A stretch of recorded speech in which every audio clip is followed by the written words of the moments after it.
Bonjour tout le monde, Shabbat Shalom. Nous sommes dans la parashat Bo. Bo, El, Paro, vient chez Paro. Comme c'est écrit, l'Éternel dit à Moïse, va vers Pharaon, viens vers Pharaon, pas va vers Pharaon. Ça aurait été écrit l'air, et c'est écrit viens, et on en parlera. Car j'ai endurci son cœur et le cœur de ses serviteurs pour faire éclater mes signes au milieu d'eux. Voilà pourquoi tu dois aller avec voir Pharaon. Voilà pourquoi on vient chez Pharaon. Mais ce n'est pas seulement que pour cela. Il y a une autre raison. Laquelle?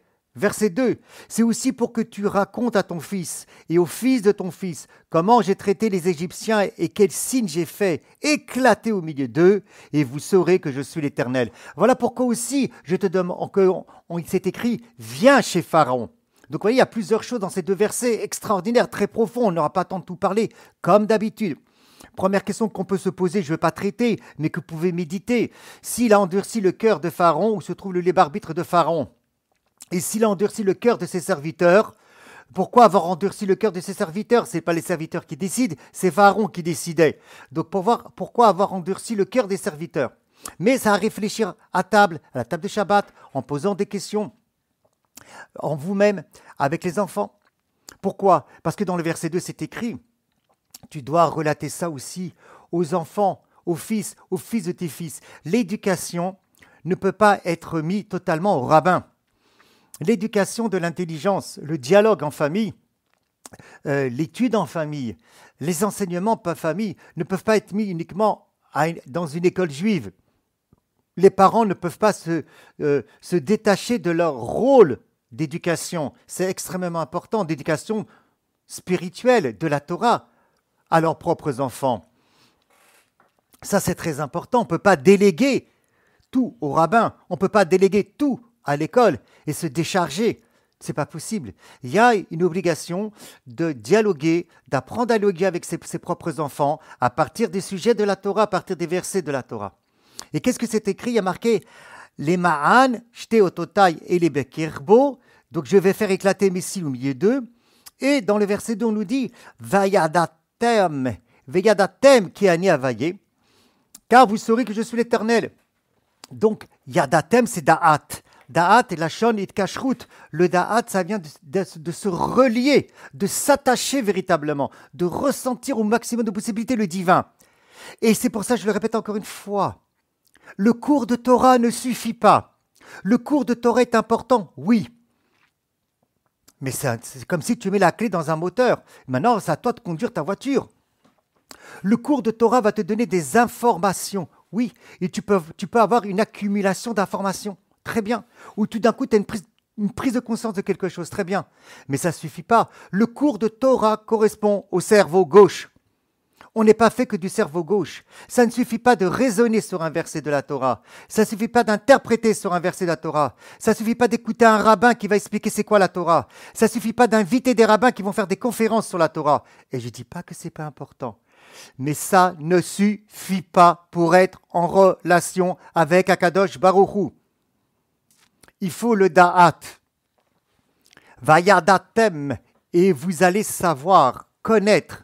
D'ailleurs, c'est intéressant, ce n'est pas écrit, vous allez croire. Je ne dis pas non plus que la foi n'est pas importante. Mais yadatem, c'est da'at.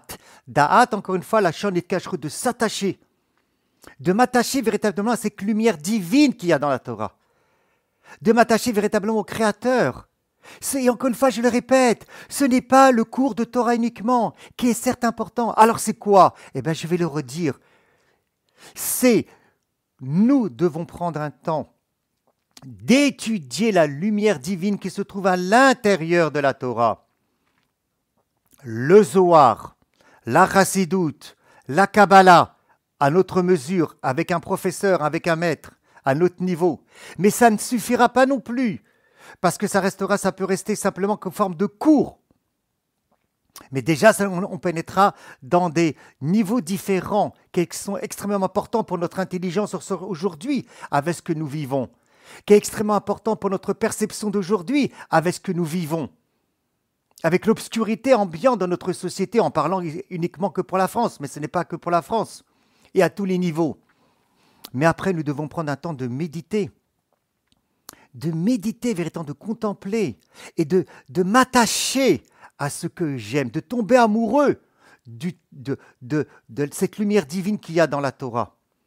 Veyadatam, le da'at, c'est kashrut, de me relier véritablement. C'est ça qu'on doit faire, que nous devons faire nous-mêmes et qu'on doit apprendre aux enfants à faire. Parce que le verset dit bien, afin que vous saurez, afin que vous sachiez.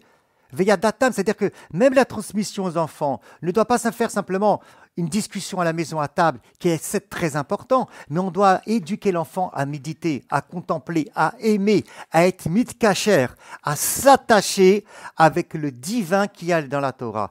Et en vérité, dans la nature de chacun d'entre nous, c'est quelque chose qui est naturel, parce que on est nefesh elokit, parce que nous avons une âme divine, parce que nous avons ce sceau divin, parce que nous sommes à l'image d'Akadosh Baruch Hu. Il faut simplement le révéler et le manifester. Voilà, on pourrait encore approfondir, mais c'est extrêmement important ces premiers et deuxième versets. Autre point important que je vais quand même aborder dans la paracha, c'est Bo el Paro. Viens, va chez Paro. Parce que Moïse ne veut pas aller tout seul. Sinon, ça aurait écrit L'air el Paro. Va chez Paro. L'air lecha.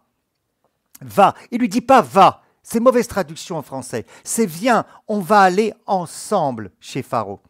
On va aller ensemble. Et là, c'est quand même contradictoire. Pourquoi c'est contradictoire? Parce que dans toutes les lectures précédentes que nous avons faites, dans les parachutes précédentes, on a vu que dans tous les plaies qui ont été donnés, les makot qui ont été donnés, c'est quoi? Laisse partir mon peuple.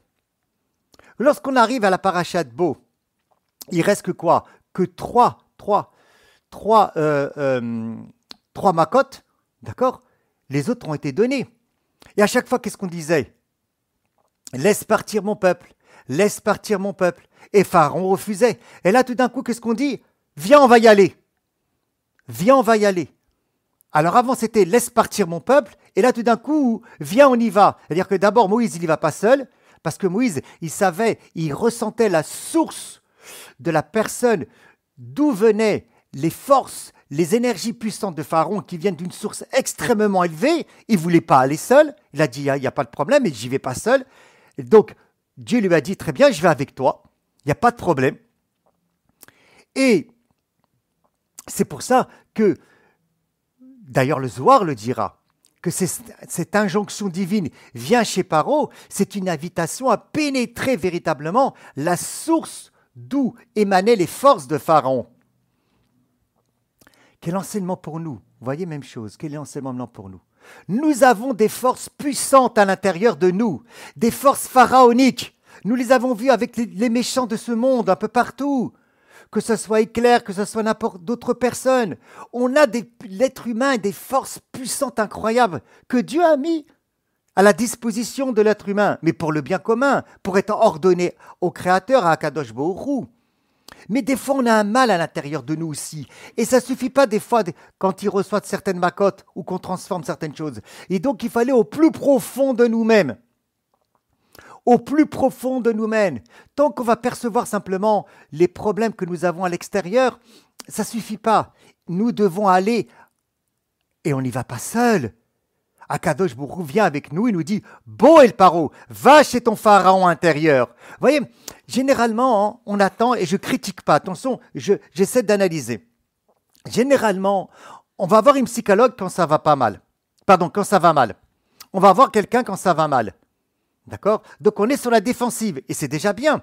Mais voilà, on a vu, on a pris conscience, c'est quelque chose qui n'allait pas, et donc on va aller voir une personne. Mais c'est pas là ce que Akadosh Baruch Hu demande à Moshe Rabbeinu. Il lui dit, va chez Pharaon, viens, va chez Pharaon plutôt. Et d'ailleurs, ça me fait penser à un autre verset dans la Torah qu'on verra plus tard. Ketitse la milchama, lorsque tu sortiras en guerre, al oivera, sur tes ennemis. Nous, on attend qu'un ennemi intérieur ou une mauvaise tendance se révèle, et puis on va essayer de la guérir. En essayant, en priant, en allant voir des personnes. Mais là, c'est l'inverse. Dieu dit à Moshe, viens, on va aller chez Pharaon, directement à la source. Sors en guerre sur tes ennemis intérieurs. À ce moment-là, grâce à cette lumière divine, grâce à cette connaissance profonde, grâce au da'at, à cet attachement, et qu'on met toutes nos forces, toutes nos possibilités, alors tout va par la force d'Akadosh Baruch Hu, tout va s'éclairer. Notre obscurité se transformera de plus en plus en lumière. Be'ezrat Hashem. N'ayons pas peur. Akadosh Baruch Hu ne nous laisse pas tomber. Avec lui, on va jusqu'à l'intérieur de nos profondeurs et visiter notre pharaon intérieur.